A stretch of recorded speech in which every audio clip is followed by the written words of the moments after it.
Hi, welcome to Scarlet and May Show. I'm Zack. This is Adam. Welcome back. This is Michigan just beat Penn State 21-17. Big win for Jim Harbaugh. It was.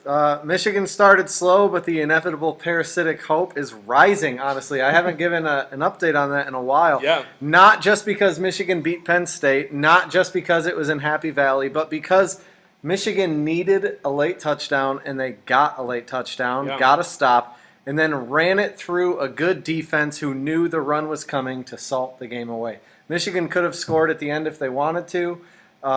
Honestly, it felt like Penn State was kind of lucky to get those 17 points, whatever. I don't even feel like we need to get into the game. I don't remember the last time, though, that they needed to run out the clock and were actually able to do so. Like, I feel like there have been times where Michigan needs to run out the clock, they get stopped, they punt, and the defense gets another stop.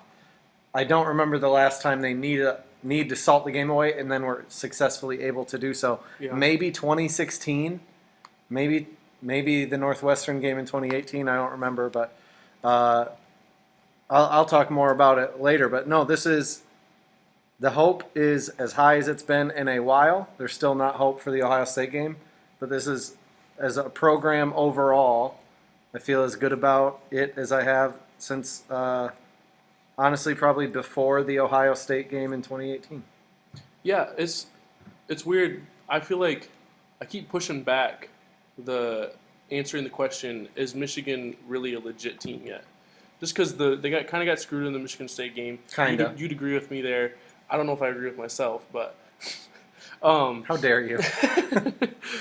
But I just feel like we keep pushing that question back, and I think we're gonna have to wait to find out till next week when they play the Buckeyes. Right.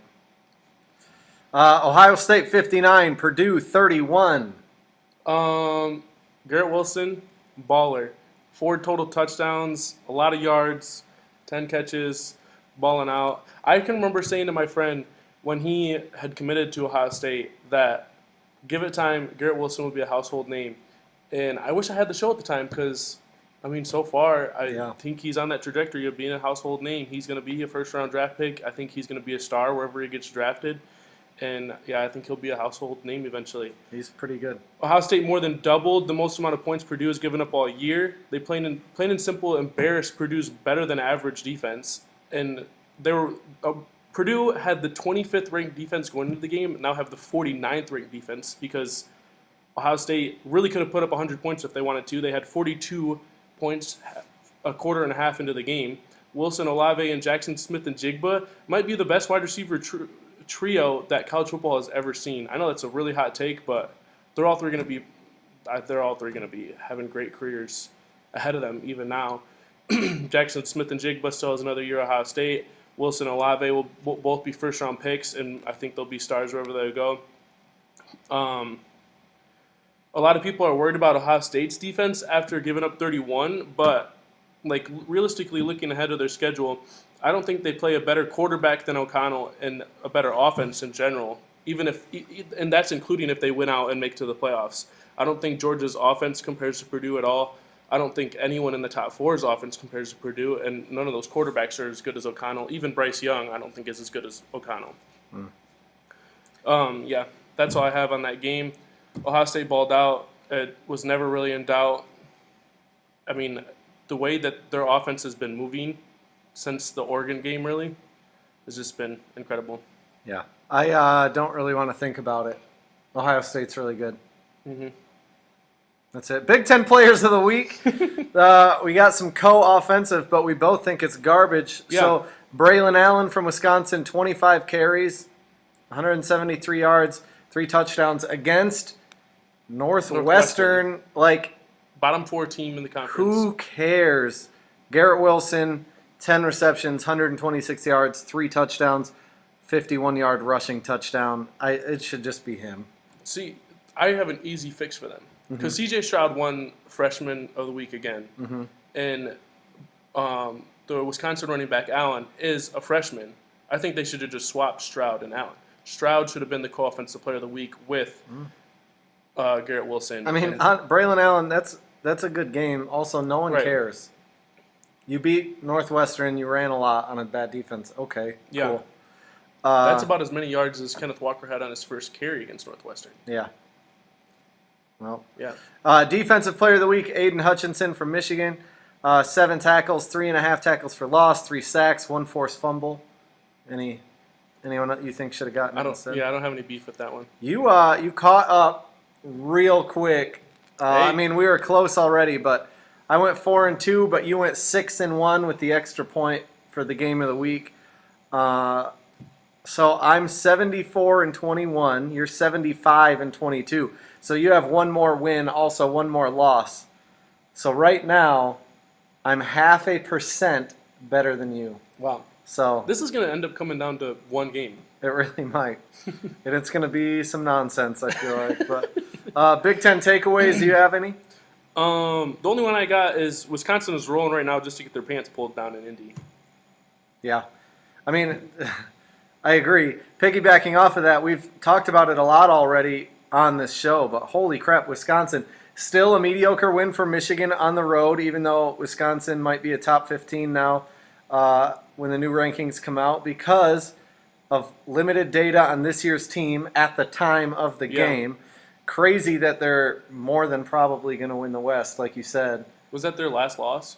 I'm trying to remember what Wisconsin's how season's gone. I think it was. So since they got, because Michigan blew them out. Right? Michigan beat some sense into them, and Michigan gets penalized for it by not getting credit for a good win over a team that is ending up looking pretty good. Yeah. Michigan State outgained Maryland on Saturday by a whopping 34 yards, while Maryland had something like 7 drops. I think Michigan State is a 7-5 team with an out-of-nowhere great running back. That's not discounting what they've been able to do, but it's just that they're going to need to figure something out for next year because Peyton Thorne is mediocre, period.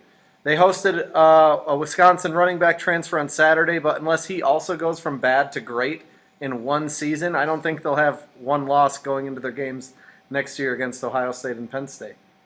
I mean, we've talked a little bit about the Michigan State game and what could have happened, what should have happened, but their defense is so bad.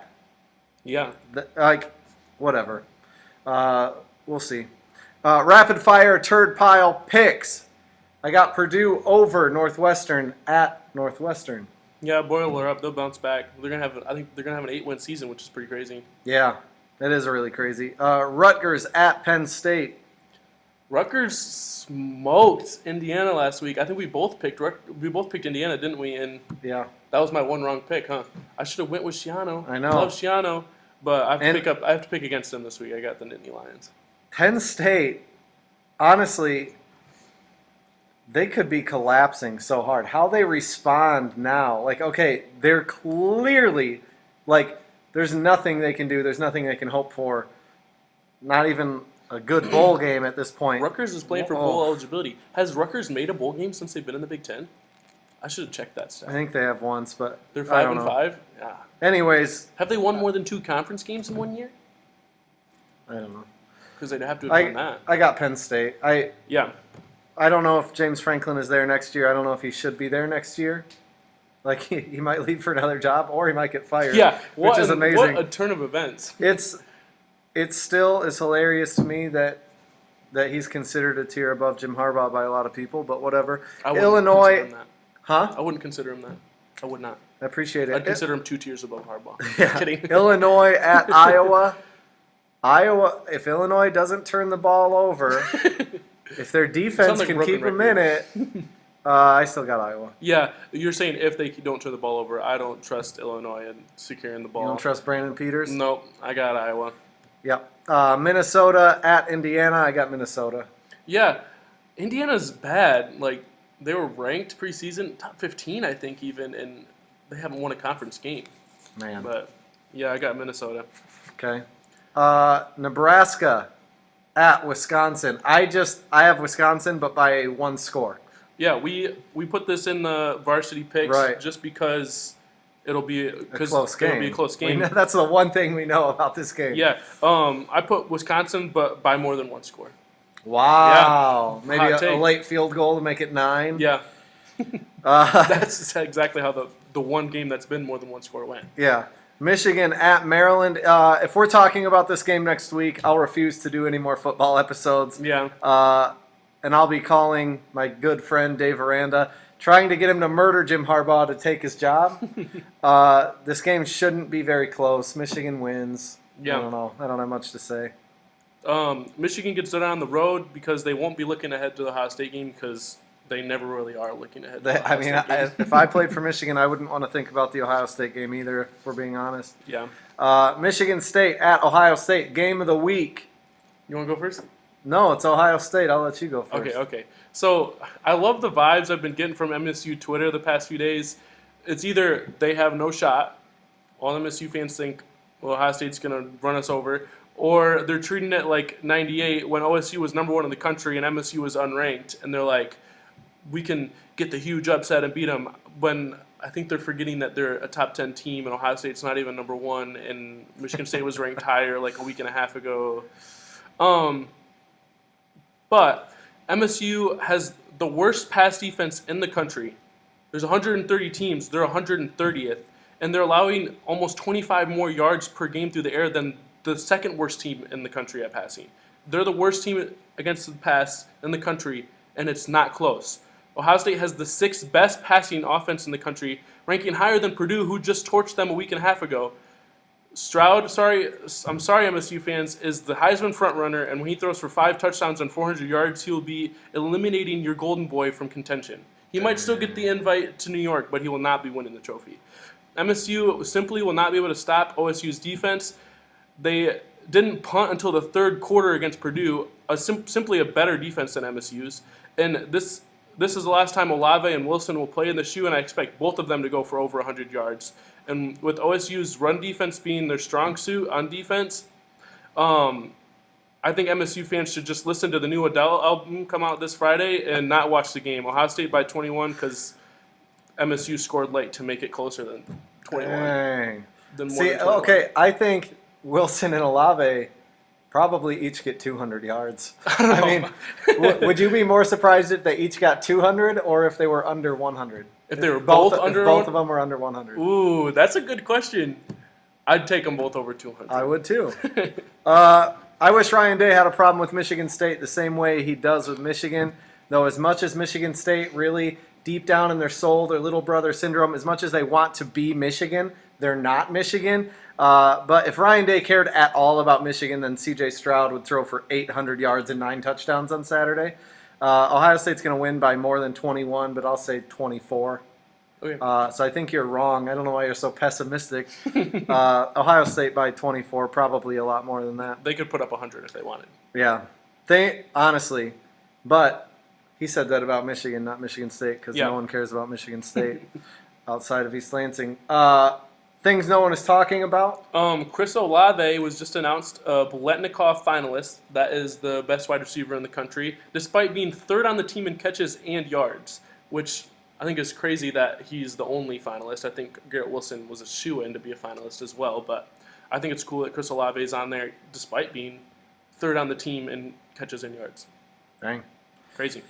Okay, so in 2016, in 2018, and assuming Michigan beats Maryland in 2021, Michigan had the Big Ten title and potential playoff berth on the line going into the game at the end of the year. In 2016, I won't get started today, but there were some shenanigans. It was still as close as humanly possible. 2018 was what it was. It wasn't close against Ohio State, but Michigan's only other loss was to Notre Dame, who ended up number 5 in the country. So if Michigan scheduled their out-of-conference like an SEC team, they'd have had 1 loss and made the playoff anyways, probably.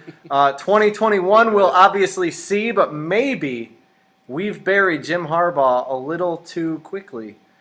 He took over a dumpster fire in 2015. Let us not forget Brady winning is just a statistic hoax, who was terrible. The program, honestly, was in shambles. But he's sweet now. He's sweet now. He's pretty good where he's at. Someone said he looks 10 years younger. He's lost a lot of weight. I'm just saying, let's not forget what Harbaugh took over. It's not like he took over for Lloyd Carr when Rich Rod started the cratering process, and then Brady Hoke really, gosh dang, whatever. My point is he took over a program in a terrible position. He's obviously not on Ohio State's level yet, but outside of last year's weirdness, I do think he's closed the gap from where it was. I'm not saying the gap is right here, but the gap was here, and so it's still a wide gap, though. I agree. The gap is still close. He's done a better job than we honestly could have. I mean, we expected him to do better than he's done. That said, maybe he hasn't done as bad a job as we think. Yeah. I do. Again, anyways, assuming Michigan beats Maryland this week, this will be the third time in Harbaugh's 7 years that he'll have had Michigan going into the Ohio State game with everything on the line.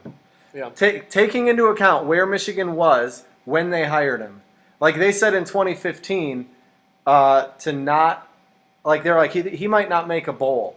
Wow. Then there was the fumbled snap against Michigan State. If that doesn't happen, that would have been 4 out of 7. Going into the Ohio State game, that would have determined the division.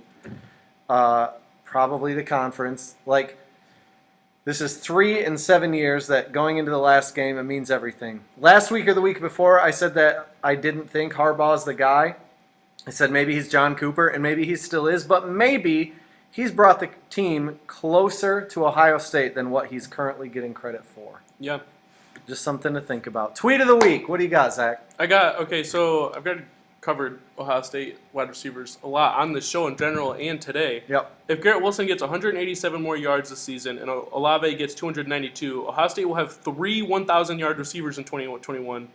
Keep in mind, Ohio State, only 5 Buckeyes all-time ever had 1,000 receiving yards coming into the season. And Jackson Smith and Jigba is already there. And I just think it's insane. I want to know how many times that's ever happened. And because I think, barring an injury or something crazy, they should accomplish this, and I just want to know how many teams have done that before. I had 3 different 1,000 yards receivers in one season. I just think Ohio State's lucky they're going into the woodshed, the deep water, or they're not doing that. They get to play at home against whatever. Yeah, I sent Adam this tweet, and he said they're going to do it this week. Yeah, I don't know if Chris Olave will get 292 yards, but no, I meant they'll each get 1,000. In one game? Yeah. All 3 of them? Yes. My tweet of the week, after the game, Michigan tight end Eric All said that a Penn State linebacker, Ellis Brooks, told him early in the game, "We've been scouting you. We know your ankle's messed up. You ain't going nowhere." My tweet of the week is from Patrick Barron, a Michigan photographer who quoted Ellis Brooks and then showed Eric All's ankle knocking over the pylon for what was the game-winning 47-yard touchdown. Wow. Where he outran everybody. It was a short pass. He outran everybody. Ended up winning the game. It's cool. Yeah.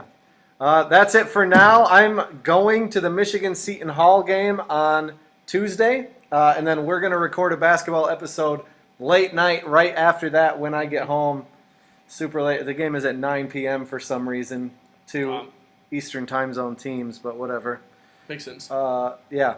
With that, buy your eggnog at Quality Dairy. Mm-hmm. Like, subscribe, follow, share, rate, review, all of that anywhere that you consume this show. Other than that, we'll see you next week. Go Buckeyes. Go Blue.